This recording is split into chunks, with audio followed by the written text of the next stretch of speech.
What A'ja Wilson just did was unprecedented. She's arguably the reason Caitlin Clark was assaulted the entire 2024. We have got confirmation of what is one of the worst things that happened to Caitlin Clark. I know you mentioned that, you want to focus straight on basketball. Definitely respect that. But just asking you directly, when people use your name for racism, misogyny, whatever, what is your response to that specifically? Yeah, I think it's disappointing. I think, everybody in our world, deserves the same amount of respect. The women on our league deserve the same amount of respect. So what if the biggest shock in women's basketball wasn't about a stat line, a game-winning shot, or even a championship title? What if it was about a secret deal 2 years in the making that turned social media into a battlefield, while the person at the center of it all stood by, quietly letting someone else face the storm? To understand how this entire situation erupted, we have to start at the moment Nike announced Caitlin Clark would get her own signature sneaker. Instantly, certain corners of social media exploded.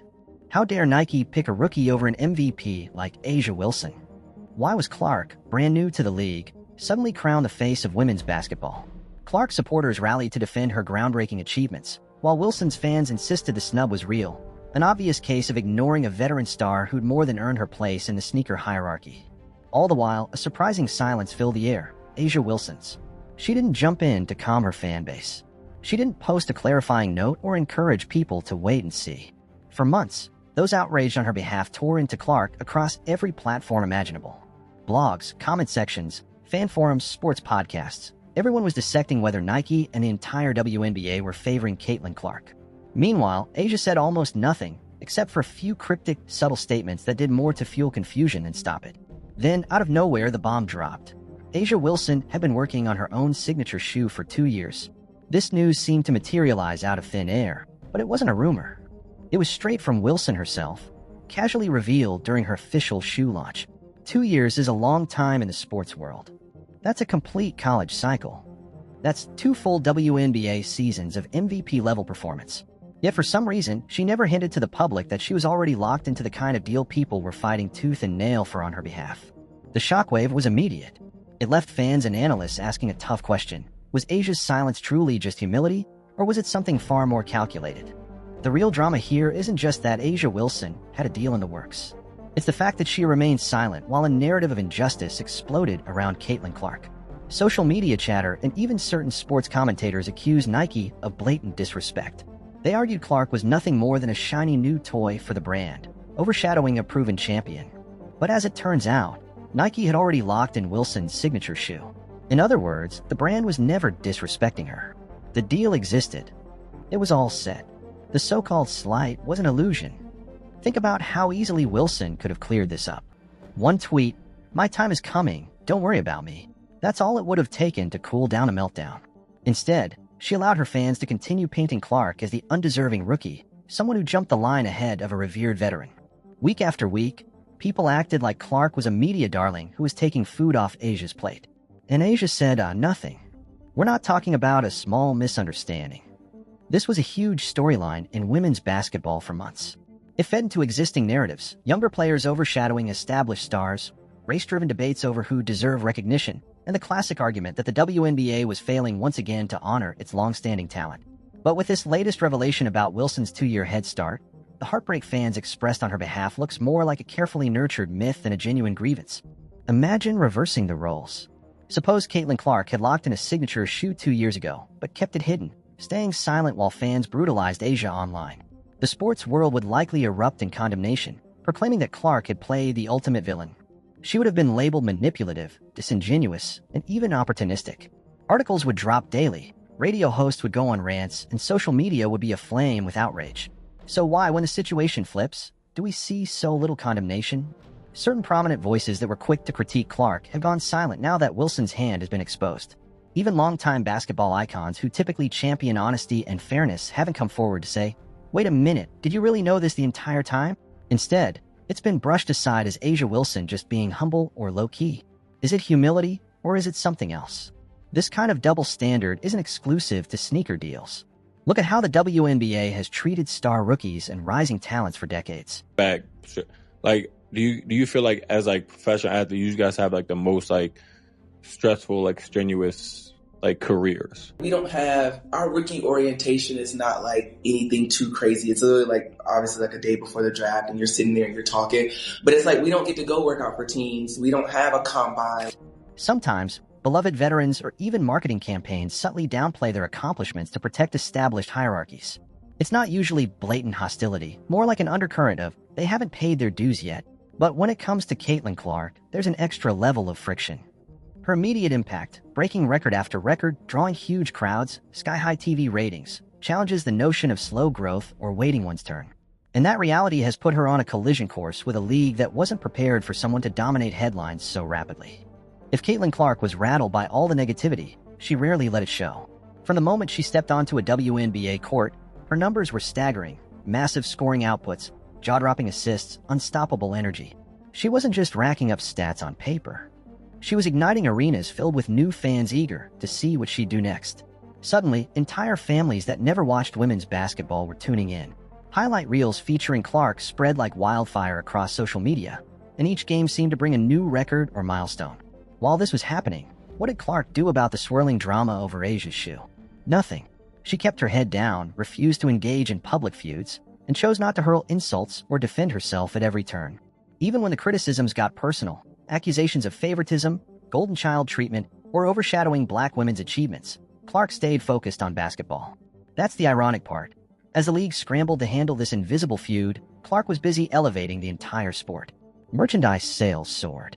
TV ratings for women's basketball broadcasts climbed to unprecedented levels. It looked like a golden moment, an opportunity for the WNBA to expand its fan base and brand partnerships like never before. Instead of fully capitalizing on that, many insiders seemed torn between promoting Clark and wondering if her stardom would diminish established names. A'ja Wilson is no rookie. She's a multi-time MVP, a champion, and a face of the league for good reason. The idea that she was slighted by Nike originally made sense to many fans, especially those who felt the league had a history of under-promoting its black stars. It was a narrative that popped up quickly. How could they give the new girl a signature shoe before they give it to the proven superstar? That question is valid if you assume A'ja never had a deal. But now we know she did. Suddenly, the entire disrespect angle collapses. Yet, many fans and even certain media figures don't want to acknowledge that. Instead, you see them either downplaying Wilson's silent complicity or ignoring the revelation altogether. It begs a bigger question. Is there an unspoken alliance among certain WNBA veterans to keep the spotlight from shifting too swiftly to a newcomer? Or was it just a case of Wilson wanting her big reveal to have maximum impact, even if it meant letting someone else take the hits? Then there's the broader culture of the WNBA. The league has a rich history of powerful veterans who fought tirelessly for visibility, equity, and better pay.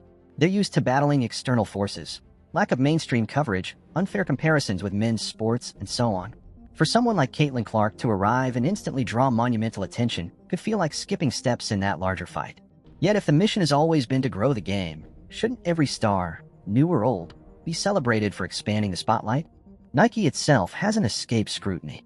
People noticed quickly that Caitlin Clark, the biggest ratings draw and hottest jersey seller, didn't appear in certain Nike promotional ads, especially around the Super Bowl. Then, in what many described as a rushed edit job, her name was awkwardly spliced into a commercial after the fact. Viewers picked up on the mismatch in sound quality and the stilted mention of Clark. It felt like a last-minute damage control maneuver. This raised eyebrows among fans who asked, is Nike intentionally downplaying Clark's presence to push other athletes, or was it simply a production timeline issue? The brand hasn't offered much clarity, and that lack of transparency only fueled further speculation that behind-the-scenes politics might be at work. Maybe from the league office, maybe from influential veterans, or maybe from marketing executives who worried Clark would overshadow the rest of the WNBA's star lineup. The controversy around A'ja Wilson's now public 2-year shoe deal poured gasoline on this fire. Suddenly, people questioned whether Nike was orchestrating a controlled rollout to stir drama and keep fans talking. But if that was the plan, it definitely backfired for Clark, who ended up being the scapegoat in a storm of outrage. For A'ja, however, it played perfectly into a dramatic reveal that generated instant headlines and admiration. Behind all the noise, the WNBA is on the cusp of a major shift. Teams like the Indiana Fever are quietly building a juggernaut, adding key talents piece by piece. Caitlin Clark is part of that wave. She's not just a bright star. She's a gravitational force that pulls in record crowds, sponsorships, and media coverage. Combine her impact with rising talents like Aaliyah Boston, Kelsey Mitchell, Lexi Hull, and the synergy is undeniable. Meanwhile, established powerhouses like the Las Vegas Aces are seeing changes in their once impenetrable lineups. Injuries, trades, locker room shakeups, and subtle tensions might open the door for new contenders to rise. Fans who used to think the league had only one or two top-tier teams are watching rookies and second-year players transform entire franchises overnight. This generational clash, veterans defending their territory versus rookies seizing new ground, isn't unique to women's basketball. But the WNBA's smaller size magnifies every rivalry, every perceived slight, and every story of a rookie overshadowing a legend. That's why A'ja Wilson's shoe reveal matters so much. It's not just about footwear. It's a symbol of how narratives can be shaped or distorted when players remain silent at convenient moments. Whether A'ja Wilson intended to manipulate the conversation or simply acted in her own self-interest, one fact remains: Caitlin Clark isn't slowing down. She continues setting records, mesmerizing crowds, and rewriting the trajectory of the WNBA's popularity. Clark's rumored signature shoe is still on the way, and when it drops, it's likely to shatter sales records. A brand can't ignore a phenomenon like her forever. But Clark's ambitions go beyond personal deals. She wants championships, MVPs, and to elevate women's basketball in a way that once seemed impossible: rapid mainstream acceptance. And if there's one thing the WNBA can't afford, it's shutting out the single player who's bringing in millions of new fans. Whether certain veterans like it or not, a new era is unfolding right in front of them. Meanwhile, A'ja Wilson's new sneaker, however it came to light, may still be a blockbuster.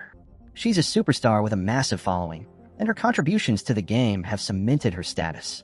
Yet many observers will always remember how Wilson allowed a narrative of disrespect to balloon at Caitlin Clark's expense, only to finally drop the bomb that she'd been set for 2 whole years. That revelation changed how people view the entire situation, and it may permanently shift fan loyalties going forward. In the end, this isn't just about one rookie, one veteran, or even one shoe deal. It's about the direction of a league on the brink of exploding into mainstream consciousness. Will established players and league officials welcome an unprecedented new wave of talent that can skyrocket women's basketball to greater heights? Or will they resist and keep fueling unnecessary drama that could alienate the exact fans the league has fought so hard to attract? A'ja Wilson's stealthy 2-year secret has forced everyone to reconsider how quickly they leap to conclusions. It's made us question the sincerity of public narratives pushed by both fans and league insiders. And it's reminded us that one powerful player's silence can shift the entire conversation in ways we never saw coming. Meanwhile, Caitlin Clark stands ready to define a new era. She didn't ask to be the villain in someone else's story. She simply stepped into the league and started racking up achievements that were hard to ignore. She kept quiet in the face of insults and let her game do the talking. As more people tune in, she's turning skeptics into believers, proving that perhaps the WNBA can have more than one shining star without tearing the other down. From college to the pros, I think it's just like the time span. That's just what's so weird about it. It's just so short and condensed. Like, you don't have much time, but Yeah. at that point, it is what it is. Everybody has to deal with the same thing. So that's what I told myself is like, there's no point in complaining. Everybody's dealing with it. It's not any different. It's a good mindset to have. The question is, what will this league look like in another season or two when the next generation has fully arrived? Will A'ja Wilson, Caitlin Clark, and others band together to propel women's basketball into a golden age, or will the rifts we've witnessed only grow deeper? The answer might determine the future of the sport itself. Because while some are busy spinning controversies and orchestrating big reveals, others are simply focused on winning. And in the WNBA, winning has a way of speaking louder than any marketing campaign could. So keep your eyes on the game, watch how the story unfolds, and decide for yourself who's truly driving women's basketball forward. One thing is certain, the league will never be the same again.